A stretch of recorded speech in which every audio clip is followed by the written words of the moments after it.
Semua amal itu akan diikat dengan niatnya. Dengan niat itulah diberikan oleh Allah dua hal. Satu, berpahala atau tidak. Jadi investasi akhirat atau tidak. Yang kedua, kesungguhan kita untuk mencapai itu. Jadi bapak ibu ini punya pekerjaan nih, ya. Serius tidaknya tergantung motivasi niatnya. Kalau bapak niat, bakal serius. Kalau nggak niat, nggak akan serius. Anda jadi tentara nih. Kalau niat betul jadi tentara, akan sungguh-sungguh.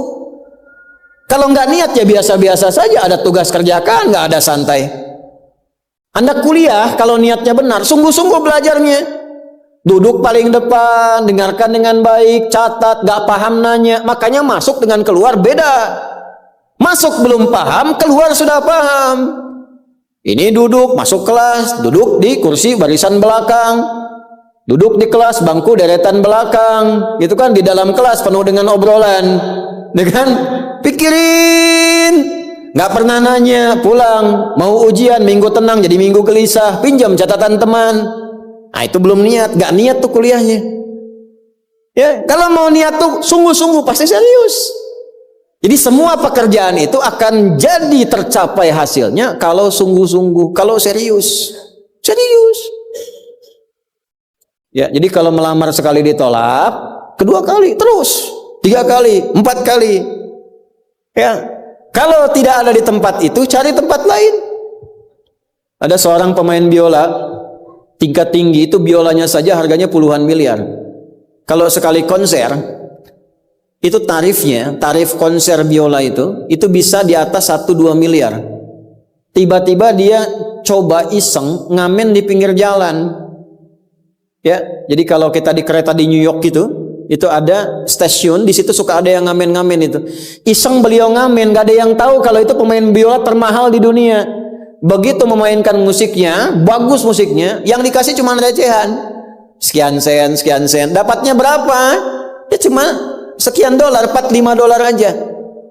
Padahal ini kalau manggung tarifnya bisa 2 miliar. Tapi analisis komentarnya sangat luar biasa. Ternyata manusia itu, perhatikan, kalau ingin sukses harus pandai menempatkan diri. Dia dihargai murah itu karena di tempat yang memang tidak mengetahui siapa dia. Ketika dia menempatkan diri pada tempatnya, maka berharga nilainya di hadapan Allah. Jadi kalau Anda di satu tempat dianggap tidak bernilai, cari tempat lain. Mungkin di situ bukan tempat yang layak bagi Anda untuk menunjukkan siapa Anda. Tapi mesti serius. Itulah sebabnya ada sa'i. Apa itu sa'i? Ayo rali-rali kecil. Terus lari-lari besar apa? Maraton. Sa'i dari kata sa'a, artinya sungguh-sungguh, serius mencapai peluang, naik ke atas bukit untuk melihat dengan jernih ke rahmah, ya, lihat dari sofa sampai marwah dengan sifat rahmah. Marwah itu puncak tertinggi yang ingin diraih. Maka gunakan dengan sa'i, sungguh-sungguh serius. Kalau lihat peluang kejar walaupun dengan berlari. Kalau nyampe nggak ketemu, balik lagi walaupun sampai bolak-balik. Pada akhirnya pasti ditemukan yang cocok dengan kita. Sungguh-sungguh. Nah ini Jadi kalau Anda ingin serius, ingin sukses, ya, mencapai sesuatu apapun serius. Yang sekolah serius nih, ya, perwira-perwira masuk mau sekolah serius. Ya, jangan mengandalkan joki. Ayo serius supaya ilmunya benar. Ya, urutkan. Anda juga sama nih yang di kampus-kampus dan sebagainya tuh. Ya, kuliah yang betul. Kan mau Indonesia emas tuh 2045. Bagaimana bisa dapat emas kalau nggak sungguh-sungguh? Itu yang kemarin PON tuh, kalau nggak serius nggak dapat emas. Nah yang kedua begini, kalau cuman pakai yang pertama, yang belum beriman pun dapat itu. Terus faedahnya kita beriman apa? Ya, gini ya. Ini ada yang belum beriman, non muslim, kerja serius. Anda sudah beriman, kerja serius juga, sama-sama serius, dua-duanya sukses. Lalu manfaat imannya apa? Tuh. Ini untuk menjawab pertanyaan begini, Pak abdi teh muslim, nah non muslim teh tiasa sukses kaya, abdi teh kaya. Saya sholat tapi nggak kaya-kaya. Nah itu pertanyaan yang salah. Supaya kaya itu penyebabnya bukan sholat, tapi serius, sungguh-sungguh. Kalau sungguh-sungguh kerja, sukses. sungguh-sungguh belajar, sukses.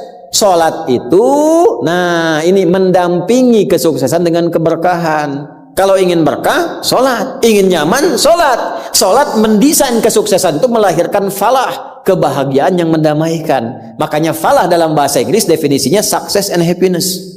Sukses dan bahagia. Balik ke sini, ke hadis tadi. Lalu apa manfaatnya di situ? Huruf ba itu, niat itu apa? Merubah rutinitas menjadi ibadah. Ini yang mahal. Ini Pak, gini Pak ya. Bu. Ini apa Bu? Gelas. Isinya air. Fungsi air itu menghilangkan haus. Caranya minum. Tiap hari kita itu minum. Sesuatu yang dilakukan terus-menerus namanya rutin. Disifati jadi rutinitas. Minum itu rutinitas. Tidak minum bahaya buat ginjal. Minum kita. Tapi yang kedua begini, gimana caranya rutinitas itu jadi ibadah? Tuh, minum tapi jadi ibadah. Apa fungsinya ibadah? Supaya dapat bekal. Bekal buat apa? Bekal buat pindah. Pindah kemana? Pindah ke alam baru ketika meninggalkan dunia. Siapa yang akan hidup selamanya di dunia? Ayo angkat tangan. Gak ada. Orang terkuat di muka bumi Firaun. Jaringannya luas, tentaranya banyak, hartanya melimpah, supportnya tinggi. Tapi sefiraun-firaunnya tewas juga. Selesai. Nah, artinya apa? Kita akan meninggalkan ini karena kehidupannya sementara. Karena itu bagi orang yang sudah meninggalkan dunia, disebut diumumkan telah meninggal dunia. Nah kita punya iman kalau meninggal pindah kemana? Kan ditanya. Akal kita kan bertanya, ini pindah meninggal dunia, meninggalkan dunia pergi kemana? Kan belum pernah ada yang punya pengalaman ke situ balik lagi. Oh, abdi tadi kadinya eueuh deui, enggak ada. Ya, harus terjawab. Kalau tidak terjawab bingung kita ini, harus terjawab. Yang bisa jawab itu siapa? Yang menciptakan kita.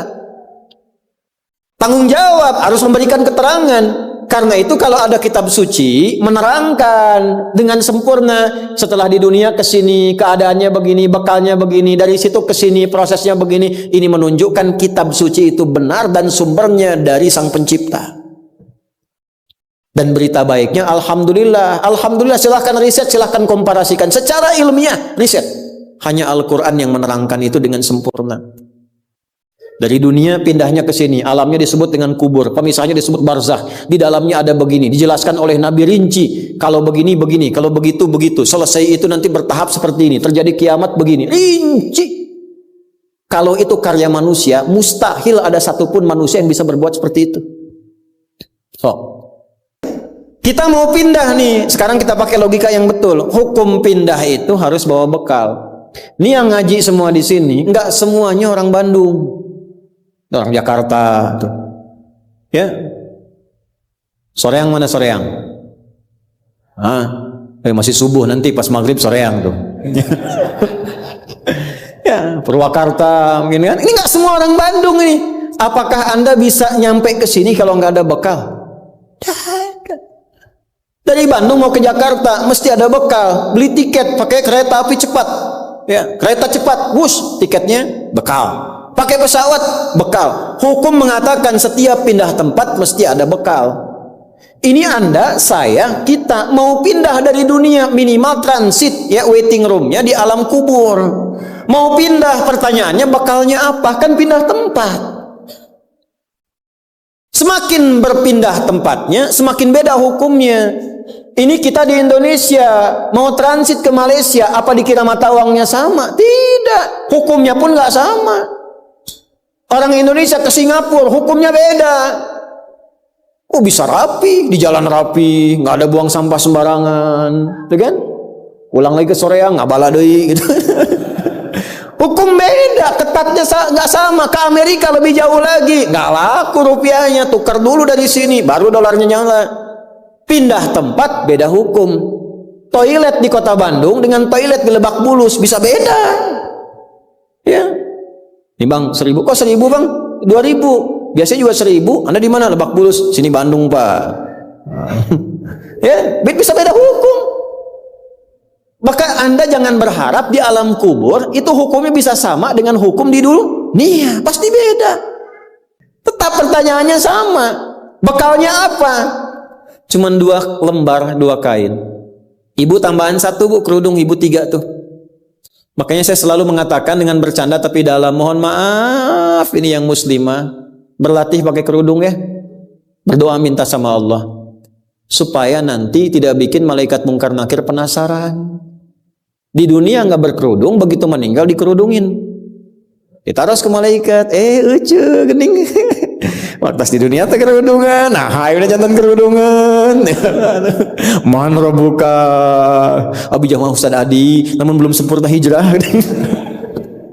Pelan-pelan, jangan dihukumi dulu. Dia sujud itu sudah luar biasa. Dia belum taat pada satu bagian, tapi taat pada bagian yang lain. Kita doakan, support. Jangan langsung tiba-tiba, oh nggak taat, dosa, neraka. Nah, kamu neraka, aku maing wes. No, repot kalau gitu tuh. Ya, balik lagi, dikembalikan pada kebiasaan, pada kebaikan. Nah, sekarang mau pindah ke alam kubur, bekalnya apa? Kan mesti jelas. Baju sudah beda, nggak bisa dibawa. Itu sudah fitrah, Pak. Bapak punya warisan banyak, ditinggal. Gak ada yang mau ikut, semua ditinggal. Anak-anak tuh sudah catat warisan bapak apa saja. Ibu sesayang-sayangnya gak akan ikut, bu.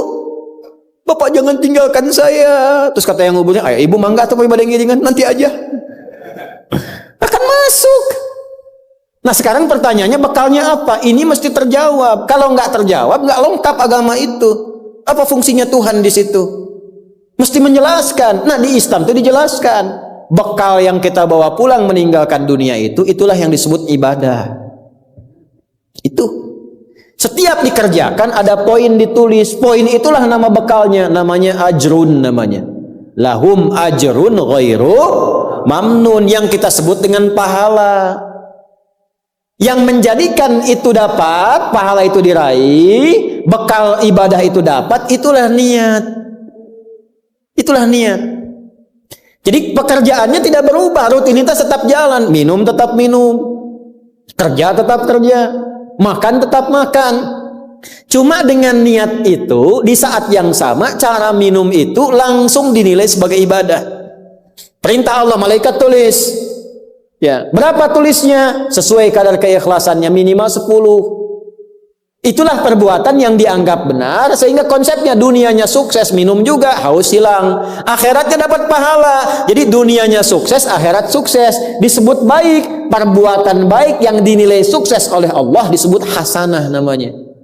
Makanya kita berharap dunia jadi hasanah, akhirat dikonfirmasi hasanah itu jadi pahala. Maka kita berdoa, Al-Baqarah ayat 201, Rabbana atina fid dunya wa fil akhirati waqina. Apa tafsir hasanah terkait ibadah? Tafsir hasanah terkait ibadah pindah surat ke surat 6. Ayat berapa? 160.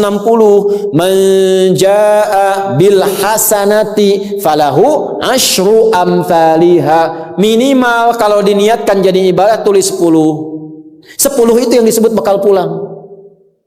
Sebelum meninggal. Tampilkan nanti. Punten Pak ngetang nate sanes kieu nya 1 2 3 4 itu hitungan dunia. Cara menghitungnya 1 ke 2 500 tahun, 2 ke 3 500 tahun, 3 ke 4 500 tahun. Nanti semua itu diakumulasi, ditampilkanlah surga yang sesuai dengan pahala kita. Kapan ditampakkannya? Saat sakaratul maut, sebelum meninggal. Sifat ibadahnya disebut, sifat orang yang rajin ibadah disebut abdun, jamaknya ibadun. Ketika mau meninggal ditampakkan, karena ditampakkan tenang dia, nyawanya tenang, jiwanya nyaman. Sifat jiwa yang dilatih ibadah saat latihan disebut tumakninah. Ruku anjeun, jangan dulu itidal sampai tumakninah. Sujud jangan bangkit dulu sampai tumakninah. Kebiasaan tumakninah punya sifat namanya mutmainnah. Makanya saat akan meninggal disebut ibadahnya, disebut mutmainahnya. Di mana? Quran surah 89 ayat berapa? Ayat 27 sampai 30. Ya ayyatuhan nafsul mutmainnah irji'i ila rabbiki radiyatan mardiyah fadkhuli fi ibadi. Disebut ibadnya, wadkhuli jannati, ditampakkan surganya. Ini surganya anjeun teh ieu tina amalan-amalan yang telah dilakukan selama hidup. Kalau yang nggak ada bekal, tampaknya yang jelek-jelek sesuai kebiasaannya. Ya. Kebiasaan dugem ditampakkan lenggeng. Ini bingung, la ilaha illallah, geleng lagi, la ilaha geleng lagi. Yang biasa tahlil, biasa ngaji, wafat sesuai kebiasaan, sesuai ajalnya. Tampak. Nah, sekarang untuk mencari bekal itu bagaimana? Niatkan menjadi ibadah. Itu fungsinya itu mahal. Pembuktiannya setelah meninggal. Kalau bapak nggak percaya, ibu nggak percaya, dipertanyakan imannya. Silahkan saja nanti lihat setelah meninggal. Ya, cara merubahnya bagaimana? Nanti ada 3 bagian. Karena itu kata Imam Syafi'i, hadis ini sepertiga ilmu. Ilmu itu dipraktikkan lewat amal, makanya hurufnya sama. Ain, lam, mim saat belajar. Ain, mim, lam ditukar, lamnya ke belakang, mimnya ke tengah. Saat diamalkan hurufnya sama. Orang yang mengerjakan itu ain pakai alif, lam dan mim, alimun. Tempatnya alamun, tanda-tanda orang itu kenal Allah, maka dia pakai ilmu. Ilmunya dia amalkan, hurufnya sama semua. Ilmun, amalun, alimun, alamun. Allah disebutnya apa? Rabbil alamin, jama alhamdulillahi rabbil alamin. Jadi kalau kita pakai ilmu, gunakan. Begitu digunakan, tuliskan pahalanya. Kata Imam Syafi'i, hadis ini sepertiga ilmu. Karena ilmu itu ada 3. Ilmu tentang lisan, ilmu tentang perilaku tubuh bagian luar, ilmu tentang hati. Semua perilaku kita bergantung 3 hal tadi. Contoh lisan. Panitia, kalau ada teh manis, bagus banget itu. Enggak, ini contoh, bukan minta. Enggak, ini saya sudah ada minuman, enggak usah bikin teh manis. Contoh aja, contoh, ya. Kalau ada teh manis, bagus banget itu. Itu lisan. Begitu lisan keluar, panitia langsung mikir, aduh, nggak dibikin tadi katanya. Maka coba di belakang dibikin, walaupun ustadznya bilang contoh, langsung bikin misal contoh gitu kan. Itu lisan. Kerjakan, siap kerjakan, komando, jalan, lisan. Jadi perilaku kita kadang bergantung lisan. Makanya ada ayat dan hadis tentang lisan. Hati-hati. Kepleset lisan lebih parah dibanding kepleset kaki. Bapak kepleset kaki bisa diluruskan lagi, kepleset lisan lama Pak. Prajurit keluar dari sini, caci maki itu panglima tuh. Jangan dipotong videonya ya, contoh ini mah, contoh. Kepleset lisannya, selesai karirnya. Kepleset kakinya masih bisa berjalan. Maka lisan tuh ada hukumnya sepertiga bagian hidup kita. Kedua nih, ujung kepala sampai ujung kaki, tangan bergerak, kaki melangkah. Hati-hati. Itu semua ditentukan oleh apa? Nih kolbu, amalan hati. Bapak tahu dari mana kalau orang yang senyum itu senang pada Bapak? Bagaimana taunya? Boleh jadi dia iri hati, di hatinya itu ada sesuatu. Nah, karena manusia bertindak dari 3 bagian ini, maka Imam Syafi'i mengatakan, inilah hadis sepertiga ilmu. Kalau paham hadis ini, sepertiga kehidupan kita tuh hatam. Kuncinya apa? Niatkan semua hal itu menjadi bagian ibadah, maka pekerjaannya berkah, akhiratnya dapat.